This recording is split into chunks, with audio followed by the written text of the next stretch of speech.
Warning! This show isn't for the faint of heart, the thin-skinned, or the professionally offended. We don't play nice with narratives, we don't bend the knee to polite lies, and we definitely don't sanitize the truth for fragile ears. If you're looking for safe spaces and fact-free feelings, you're in the wrong place. If you're ready for straight talk, sharp edges, and a little fire with your facts, welcome to Data and Dissonance. Russian drones breaching Polish airspace. NATO jets scrambled, alarms blaring. Poland warning this is the closest we've been to war in Europe since World War II. And into the middle of this powder keg, Trump, reminding NATO that treaties aren't worth the paper they're printed on unless you've got the steel to back them up. Is Putin poking the bear to test the West? Or is NATO stumbling into the very chaos it swore to prevent? Tonight we're cutting through the headlines, the fear-mongering, and the spin. Because when Poland sounds the alarm, history has a way of answering. So grab your flashlights and canned beans, folks, because the Cold War flashbacks just got real. Let's bring in the crew. Brian, our unapologetic MAGA megaphone. If Trump sneezes, Brian calls it a weather event. He's here to remind us that NATO without American grit is just a European book club with better catering. And we have Rachel, the independent voice who thinks balance isn't weakness, it's survival. She's quick to fact-check, faster to cut through spin, and usually the adult in the room when the guys start chest-thumping. To my left, we have Daniel, the conspiracy theorist with enough red string to wrap NATO headquarters twice. If there's a shadowy contract, a hidden profit motive, or a who really benefits angle, he's already got it pinned to his board. Next up, we have Skylar, the progressive Green Party crusader. If it involves diplomacy, solar panels, or turning NATO into Greenpeace with better uniforms, Skylar's your gal. She's here to remind us missiles don't grow trees. And last but definitely not least, myself, Artie J. Roy III. The guy trying to herd these cats, keep the mics hot, and make sure the arguments don't end with someone flipping the table. Tonight's show is brought to you by the Caleb Rourke Thriller series. If you love stories where espionage collides with AI, geopolitics, and the thin line between order and chaos, pick up the Covenant Protocol and the Prophet Directive today, and get ready for Book 3, Black Echo Rising, dropping this December. And don't forget, our Data and Dissonance coffee blends are here. High Lakes Light Roast, Rock Creek Medium Roast, Bitterroot Dark French Roast, 12-ounce bags, whole bean or ground. Fuel your morning, fund the mission, and keep speech free. Grab yours now at dataanddissonance.printify.me. So here's the snapshot. Russian drones violate Polish airspace, Poland sounds the alarm, and NATO scrambles to prove it's still got teeth. Poland's defense minister says we're the closest to a hot war since World War II. And into this powder keg, Trump drops his take, reminding everyone NATO only works if it's ready to fight, not just fund conferences. So let's go around the table. Brian, Trump says NATO has to be more than just cocktail hours and press releases. Do you see this as validation of his pay your share or get out mantra? Absolutely. This is exactly what Trump was warning about for years. NATO's been fat and lazy, living off the American taxpayer like it's a buffet line. And now the first time Putin pushes, everyone suddenly finds their spine. Poland's on alert, and Trump is reminding them that the alliance only matters if it's backed by real steel. You can't deter Moscow with hashtags. You deter him with strength, and Trump's been right about that all along. Strength, hashtags. Maybe NATO should just start subtweeting Putin.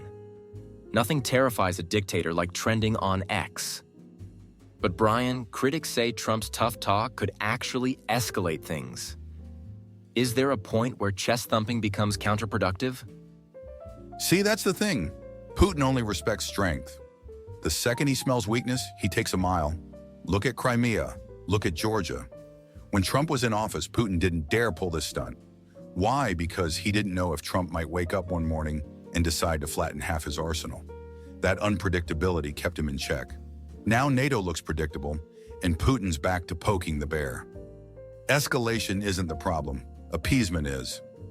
So you're saying Trump was basically foreign policy's version of a raccoon with rabies? Unpredictable, terrifying, and best left alone? Last one, Brian. If this goes further, say an actual clash on the Polish border, does NATO stand united, or do you see fractures forming? NATO will fracture the second real sacrifice is asked. Germany, France, half of Europe doesn't have the stomach for this. They love peace conferences until bullets start flying. That's why Poland matters. They've lived under Moscow's boot. They're not soft. But without U.S. leadership, NATO collapses into a European Union book club. Trump gets this, Biden never did, and that's why his words carry weight. All right, Brian's basically recruiting Poland for the role of only adult in NATO. Germany's over there like, can't we just send sternly worded emails? Rachel, Brian says Trump was a rabid raccoon keeping Putin in check. Do you buy that, or is this just revisionist chest pounding? Look, Putin didn't act during Trump's years because the global landscape was different, not because he feared a tweet. What worries me is this habit of oversimplifying complex conflicts into Trump tough, NATO weak. The truth is, alliances matter. NATO is more than a book club. It's the only reason Europe hasn't slid into full-scale war again. But when leaders on either side use these moments for sound bites instead of strategy, we lose sight of what actually prevents conflict. Unity, clarity, and diplomacy, backed by strength. So you're saying it takes more than mean tweets and stern glares across the table? Somebody call the State Department. Rachel cracked the code. Poland's defense minister said this is the closest to World War II since World War II. Is that an exaggeration, or is the danger that real? It's not an exaggeration, but it's also not destiny. Poland has every reason to sound the alarm. They know what it means to be caught between giants.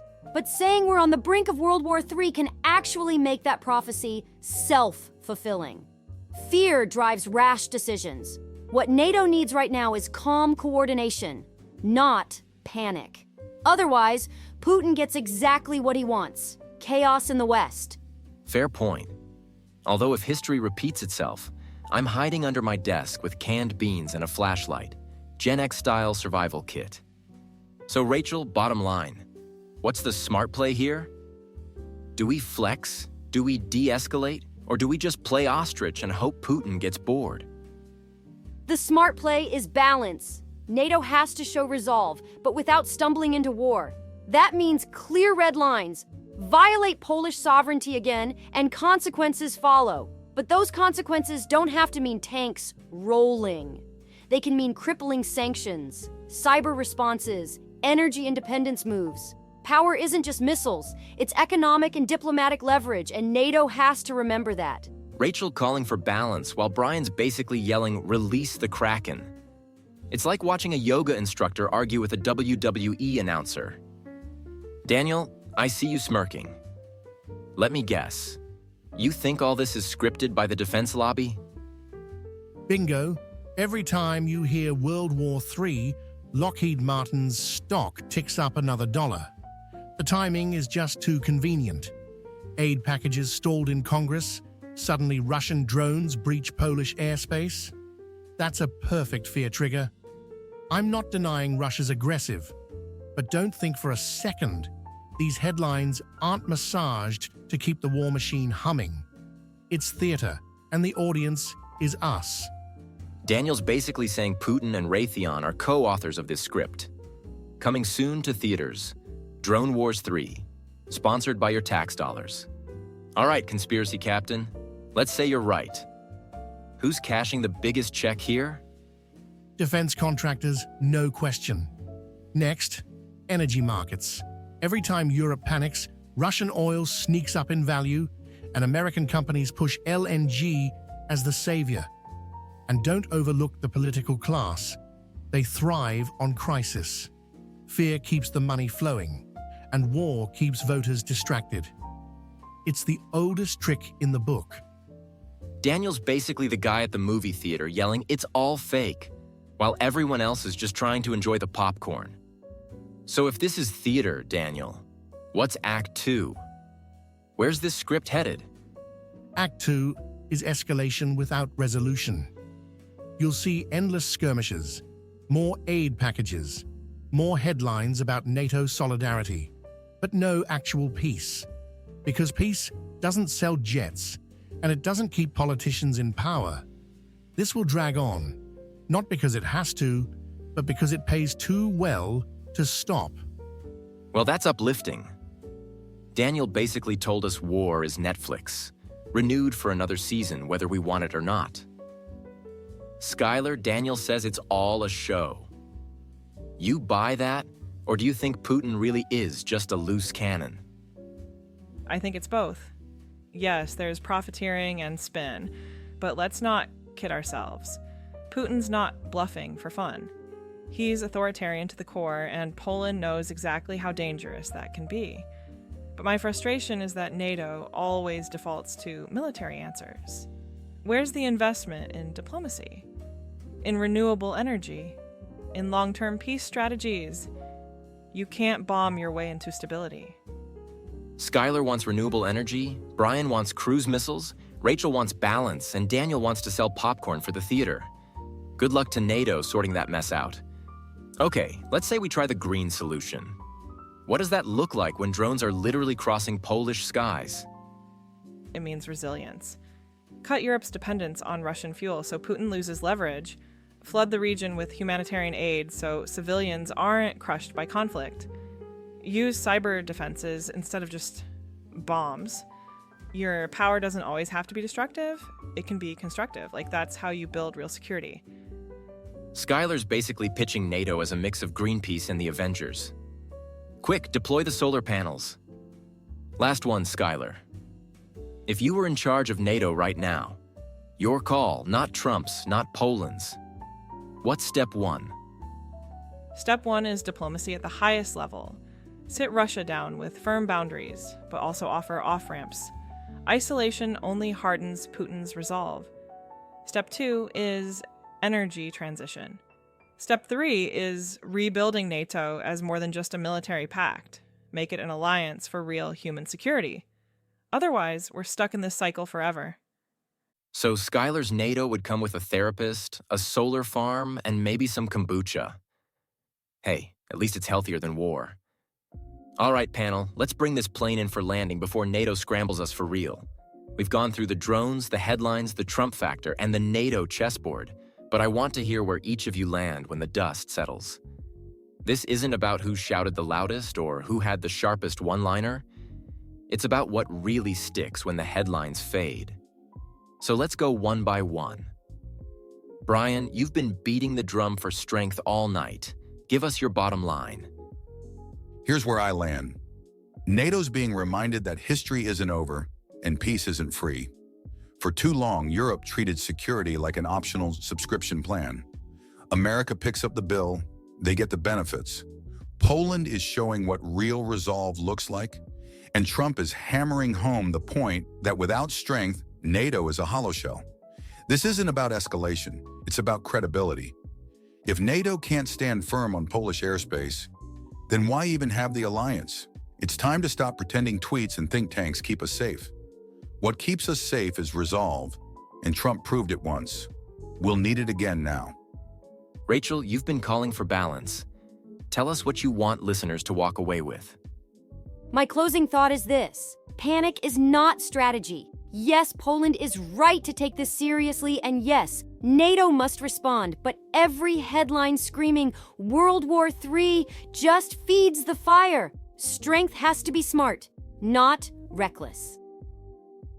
If this turns into each leader chasing sound bites or partisan points, we lose focus on what actually keeps the peace: unity, clarity, and deliberate action. We should remember that the most dangerous thing in a crisis isn't the enemy. It's miscalculation.